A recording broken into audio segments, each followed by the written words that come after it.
Buckle up, Buttercup. You might want to get a cup of coffee for this one because I gotta imagine this is going to be a long video. What's up, everybody? Today we're going to do a guide for Baleygr Janssen R5, BJR5 people are calling it. So I mentioned this video a few days ago in my news video that people from the Japanese server modified a global server, what was called BSR5 that Ace created. So they modified that and they made it a little bit more reliable. And then people started referring to this. It uses Janssen, but same basic premise. People started using this, and then global server and Europe server and stuff like that, they started adopting it too. They're like, oh, this is a really interesting team. And it has gone from there. And I mentioned, I was like, in my news video, I was like, hey, if you guys want me to do a video on this, because I still haven't finished my R5 team, my speedrun R5 team for the Europe server, I was like, I'm probably just going to switch it to this because it doesn't make sense to do a KB5 team if this is already the next iteration of it before I was even finished the KB5, because we started switching to other projects on that server. So people were like, oh yeah, definitely do a video on it. And then Sean B the next day he came out and he was like, did the BJR5, but he basically just did a bunch of runs with the person that started to adopt it from the global server, started to adopt the Japanese, like took the idea from the Japanese, that took the idea from the other global server. Anyway, but it was basically just a bunch of runs and talking about the team. So I'm doing it a little bit differently. This video, I prepared a whole bunch of slides. The slides even got messed up and I had to redo the slides again. Oh my God, it's literally 4 o'clock in the morning as I'm recording, 4:45 in the morning as I'm recording this. So bear with me if I start going a little crazier than normal. Yeah, I'm always crazy, so I had to say crazier than normal. But hopefully we'll get through this in one piece. I got a lot of slides and I got some other stuff for you guys to show you, but I just wanted to give you visual, like a building guide, etc, etc, etc. So let me switch off this. We'll go to, this is my Europe server account. This is the Baleygr. He does need some tweaks. He does need a little bit more damage output. He does need some more HP as well to be able to be efficient. I'll show you the rest of the things that I started to build for this, but we're gonna go back into the slides. I just want to show you real quick. He's on attack for damage attack. This needs to be modified. That doesn't have as much damage. This only has a 6% damage output from it. But these are the things that I currently have on it. He is fully skilled up on Star of Apocalypse, which is the one that is important. What else here? I have the Fran. She's too fast, so I had to build another Fran. She can actually, I think she can stay at 4 stars. Actually, there's some requirements for Fran, which we'll get into in a second, but I'm just going to build a Fran for that. This one, I started to stick some nonsense on her. She actually doesn't even need will. She just needs a couple fight sets. She's supposed to be crappy on purpose. We'll get into that as well later. So that's another monster that I have built for that. This monster, oh yeah, I guess he is built for this too. I totally forgot that I built him for this. I was like, what's my other thing that's going to, oh yeah, that one. And then we're going to 6-star Janssen. I need a few more fight sets. That's kind of the thing. A lot of the things are double fight will. Some of them don't even need good fight runes. Some of them need better, like decent fight runes, and some of them are like just put crap fight runes on them, like specifically crap. It's great. But for the most part, double fight will, and then your Baleygr needs a lot of DPS. So I just wanted to show you that is also, they're not skilled up. Some of them don't need to be really skilled up because he's not using this Furious Mark. Like, none of this really is relevant. He's mostly just there to use this once. So anyway, let's get back to the slides. I just wanted to show you where I am with the Europe server. 4 minutes already? Oh my God. I just wanted to show you guys where I am currently with that team. And we will move along. So first off, credit goes to Hydrocarbonate, who kind of like took the Japanese version and like kind of laid out the game plan for us in English. Also Ace as well. He made a different one, but it's similar to that. And I think that the Japanese one got the idea from them. And I don't know the name of this the other one that I credited it. I credited it, but I don't know how to say that name. So thank you to the other YouTuber from Japan that I don't know your name, but I wish I did so I could credit you. So here's basically how the team works. Let's do a little, let's show real fast. Things in the front die, stacks Baleygr, boom boom, attack power buff, defense break, Big Nuke. Flies up. We'll see what it kills. Boom, boom, boom. We showed it in the news video. Okay, stacks Baleygr again. Increases the attack age. He revives, but he also increases the attack age. And then attack power buff, defense break, and big nuke again. So it's basically just a very reliable way to double nuke with Baleygr very fast and very reliably. It kind of tries to take out some of the... what word am I looking for? RNG. And it tries to like make it more reliable. So here's the basic fundamentals. It's similar to Katarina Baleygr, however, Baleygr double stacks and double nukes instead of Katarina doing a nuke after Baleygr does, right? It's a little bit more reliable in that aspect, but it's basically the same speed. So it's not really going to be any faster than that. If you're already using one, you don't necessarily need to build. If you're already using KB, you don't need to build this one. It's just an option for you if you want. It requires less rune requirements on most things, but it does, I feel, require better runes on the Baleygr specifically. But you do only need one good DPS set instead of two. Another thing is that it manipulates the AI to make less mistakes than Katarina Baleygr. Just slightly, because that's still a good team though. Uses crappy frontline monsters, deaths to stack Baleygr, skill 3 to nuke, which we saw uses Janssen skill 3 to boost attack bar. I think that's the important thing that a lot of people are like, oh, he revives, but he boosts attack bar. It's not just about the revive, it's boosting the attack bar is the important part. So let's take a look. Who should build this team? Okay, if you have an R5 team, you're looking for it to be faster and more consistent, and you feel like you may not have the rune requirements for, or the ability to 6-star a whole bunch of stuff for KB5, this is better. This may be better for you because you have to 6-star less, right? So you have less requirements to build it. If you don't have an R5 team, but you have lots of good 6-star runes that are ready for grinds, this is another reason that you should consider building this. Who should not build this team? Players that cannot complete all 3 dungeons at B10. If you can't do dungeons, you don't have runes. How are you going to farm? Don't try to skip. Like, it's like a ladder, or it's like stairs. It's like, don't try to jump up 5 stairs and think that that's gonna work great. Like, take it one step at a time, because if you jump up 5 stairs, you're gonna fall down, and you're gonna be all the way at the bottom again, and you're gonna have to walk all the way up. So, take it one step at a time. Please take it one step at a time. Don't try to grind and gem 5-star blue runes. So, who should not build this team? Players that can't do B10 of the Giants, Dragons, Necro. Players that cannot complete TOA.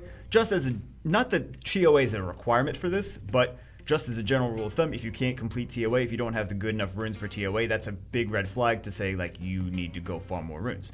Players that are looking to fix their crappy 5-star blue runes. Again, if you don't have the runes, you don't really need to do raids. Just yet, you need to farm runes. Players that don't even have one really good rage set or decent fight runes. Again, back to farming more runes. Those players should be focusing power farming, Giants, Dragons, Necro. Not trying to be mean, just saying, like, take it one step at a time. Who needs to be 6-star? Like, raids are not for early game players. Just to say it again. Who needs to be 6-star? Okay, Baleygr needs to be 6-star with skill 3 max for maximum damage. He needs to be, like, all the bells and whistles. He needs to be pro gamer Baleygr. Janssen and Lauren are recommended to be 6-star, but I've seen it work with them as just 5-stars as well. They can survive the jump. They need to survive the jump. They don't need to be max skilled, like I showed you with the Janssen already. Also, 2 monsters are named Janssen, by the way. They're just different spellings in this game. Very creative comp choice. Very creative. So they don't need to be max skilled. They do need to at least survive the jump. Janssen needs to be tanky enough. If he's 5-star, he needs to be very tanky. He doesn't need to be fast, just super tanky. Frontline units must be weak, not 6-starred, not 5-starred. Very weak. They need to die. Fran only needs enough defense HP to survive the first hit, Breath of Doom, which does the speed break, attack break, and oblivion. So she needs to be able to survive that, but she does not need to survive the jump. You want her to die from the jump. DPS related towers should be at least moderately upgraded for max damage from Baleygr. If you need to squeeze enough damage out of him, and we'll show some damage numbers of things that you should strive for, but the tower should at least be somewhat upgraded. if they're not upgraded, you may need to go do that first, and then you'll have more reliability. Anyway, what else is next? Okay, here's some leader skills. This is from the Japanese YouTuber. I just want to give him credit for that. This is not, I did not create, obviously I did not create this. Very obvious. But these are some of the good, these are basically the team, the monsters on the team. Now I keep saying Fran. Colleen, they've been using Colleen. It's apparently been working. Fran has the immunity. Colleen has the just attack power buff. So you can use either of those. But I think that the Fran is better, though. I think that the Fran is better. So the first few monsters, the first three are the leader skills. So you have the Kali, you have the Hua, and you have the Shiwa. It doesn't necessarily have to be those two. There are different options for the other ones, which we'll go into. So that's just covering the first three monsters. They should be weak.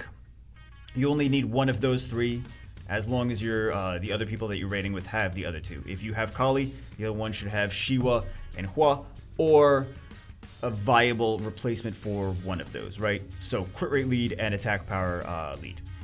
The next two are the Water Warbear and the Fire Giant Warrior. Those are basically just the things that die and come back to life. So that's covers the next part for the front line. All those things should be weak. For the back line, we kind of already talked about the stats and things for the backline units. They should be strong. Frontline should be weak. Backline should be strong. Let's talk about... These are some more leader skills that you can use if you don't have those specific ones. But everyone should have, like... Everyone should have a Kali. Kali's a farmable unit. The Fire Ninetails, isn't that... I'm trying to remember if that's available from the guild shop. That might be available from the guild shop as well. 6-starred one is... I don't think a 6-starred one is going to work. I saw a 6-starred one work, but I feel like a 5-starred one is... Like, you'd have to have no runes on the 6-starred one. I don't know. Like, it just works better with 4-star Unawakened. So I'm just going to keep mine 4-star Unawakened for that, because she does need to die.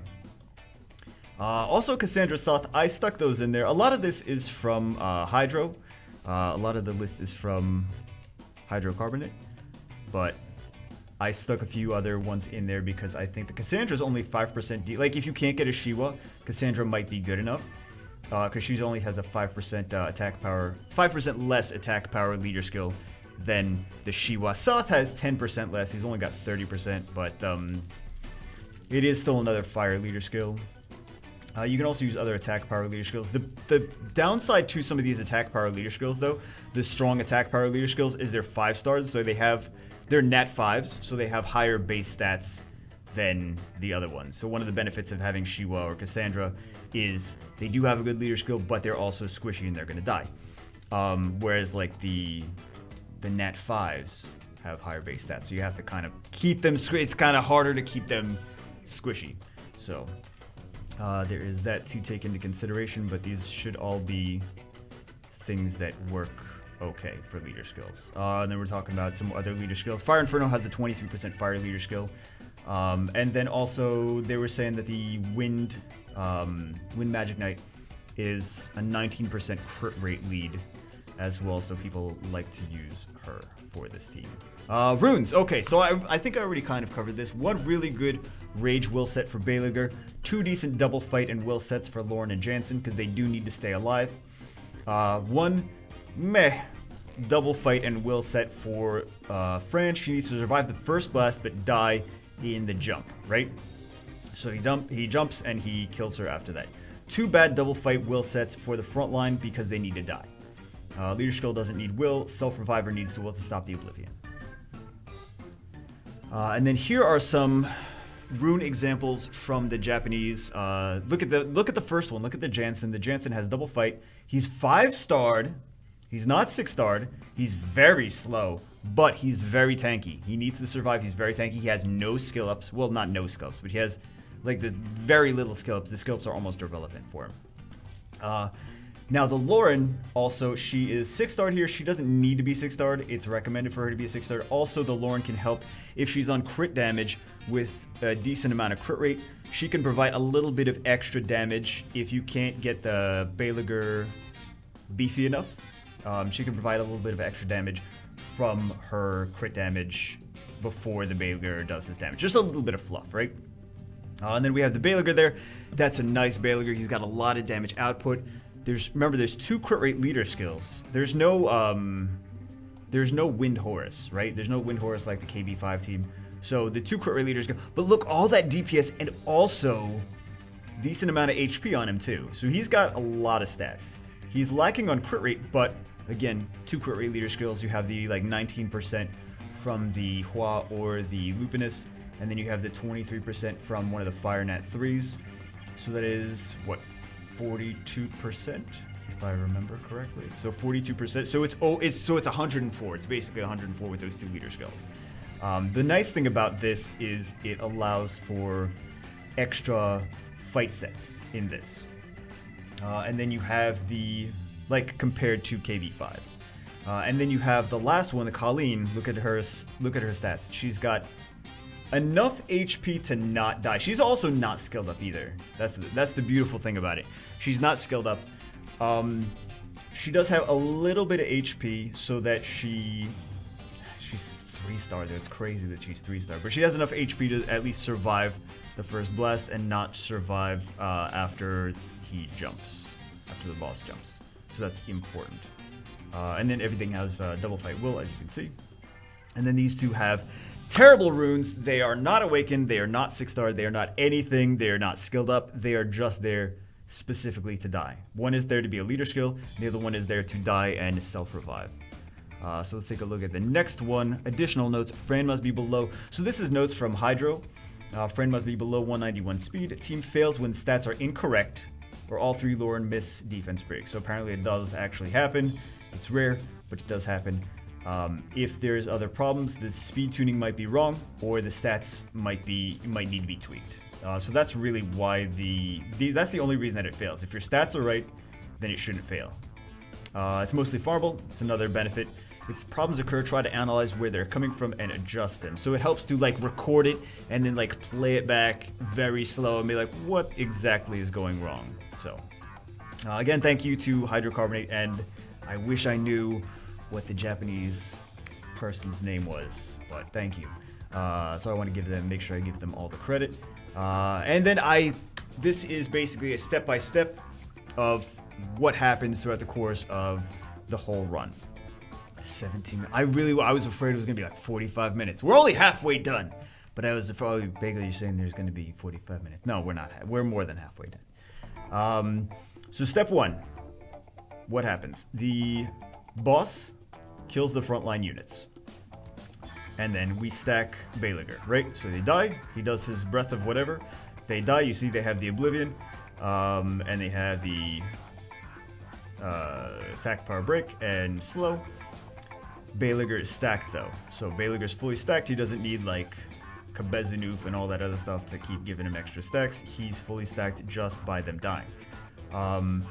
Next turn, there's enough units that took enough damage that Fran is going to reliably use her skill 3. She's not going to use her skill 2, she's going to use her skill 3. Pretty reliably. Or actually very reliably, I guess. I didn't do all the crazy amount of testing, but I've seen that other people have done a crazy amount of testing. I saw their runs, and it's very reliable that she does the skill 3. She's not going to be like, skill 1! Like, the whole point is, like, enough units have damage taken to them that she uses skill 3. And then she attack power buff. So he has the attack power buff on him, and he's fully stacked. Then we have the Lauren doing her defense break. It's her passive, so it doesn't, like, she can't be like, oh, I used skill 2, oh, I used skill 1. Like, no, she defense breaks regardless of what it is. And then we have Start of Apocalypse. After that, step 5. This is just an example of some of the damage that it does. So if yours is way lower, then you gotta beef up your Baleygr, or you gotta beef up your towers, or maybe you don't have enough fight sets, or a combination of both.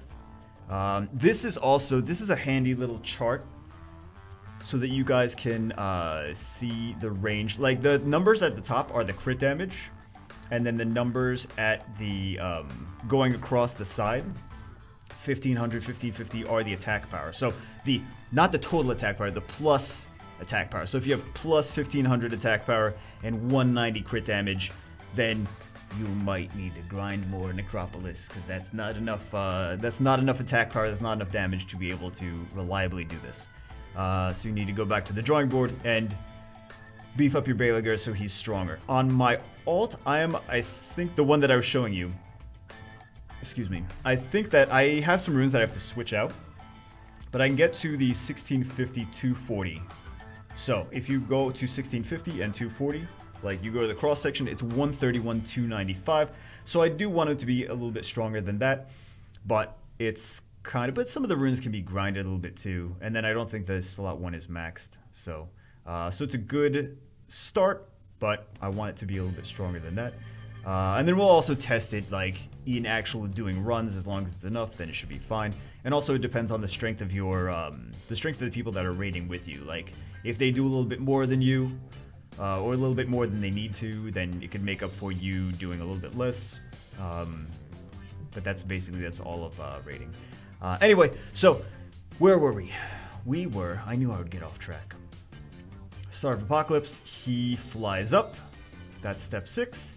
He flies up and then he kills some more stuff like the Fran, namely the Fran, right? And then we see the Lauren is still alive and the Janssen is still alive. So what happens after that? What happens after that is Janssen takes a turn. He revives 3 units and then he increases the attack bar based on the number of units that he revives. So your whole team gets to go next after that. So this is a big thing. This is the point of the Janssen, right? This is the point of the Janssen. Revive, increase attack gauge, because it's not just about the revive, it's about the increased attack gauge. And then we see she defense breaks next. The Baleygr still has the attack power buff from when Fran used it before, right? So he's got that. She defense breaks, and then he nukes it again. And then GG, you have completed R5 gimmick mode. I'm kind of afraid of the fact that there's a lot of people that are going to be like, I have bad runes, I'm going to do R5. And I get concerned when I'm like, yay, everybody build this team. Like, should I really be telling people that don't have good runes to go build R5 and like skip the rune farming? Like, I never want to say in my entire life, skip rune farming. Unless I'm like, are you gonna quit Summoner's War? Okay, you can skip rune farming, then you're not gonna play Summoner's War anymore. GG. But yeah, I get concerned when people try to skip steps and they're like trying to, like, cause I've seen even friends, even people I know that take 5-star runes and they like gem legend gems on it. And I'm like, what are you doing? They're like, oh, I wanted it to be better. And I'm like, you are an idiot. I'm like, but they're my friends and I love them, but why I want to strangle them sometimes. I really do. Anyway, so it just concerns me. Like, if you don't have the runes, go back and rune farm. Rune farm. Farm runes, farm runes, farm runes. But if you are ready for R5, consider this team. It's a nice team. It is kind of gimmicky, but it also does work at the same time. So anyway, that's it for this. Man, we did it in 23 minutes. That's insane. I was so afraid this was going to take 45 minutes. I was so afraid this was going to take 45 minutes. But I just wanted to give you guys a visual tour, a visual presentation on BJR5. Kind of go step by step. Again, the Japanese YouTuber did a good job of doing it on his channel, but I think a lot of you guys don't speak Japanese, so I mean, it's nice to translate as well. And then Hydro did a post on Reddit as well. He explained a lot of the stuff. I mean, he basically gives the foundation of like translate it and gives the foundation of what needs to go on. I hope I didn't miss anything. I think I may have missed some little footnotes like this needs to be X and Y and Z. I'll leave a link to the post in the description as well. But there's like some things that like need to be a certain amount of stats or optimally a certain amount of stats. So that's also good to check out. But I think I covered I hope I covered most of the big things. But it helps me to see things visually, and I know it helps some people to see things visually, so maybe it helps some of you guys if you see it visually step by step and try to go through it that way. Anyway, Maybe it helps, maybe it doesn't, I don't know. But I wanted to at least keep my word, and because I said I was going to do a video on this. So anyway, that's it for this one. Hope you guys enjoyed it. Hope you got something out of it. I will see you as always in the next one.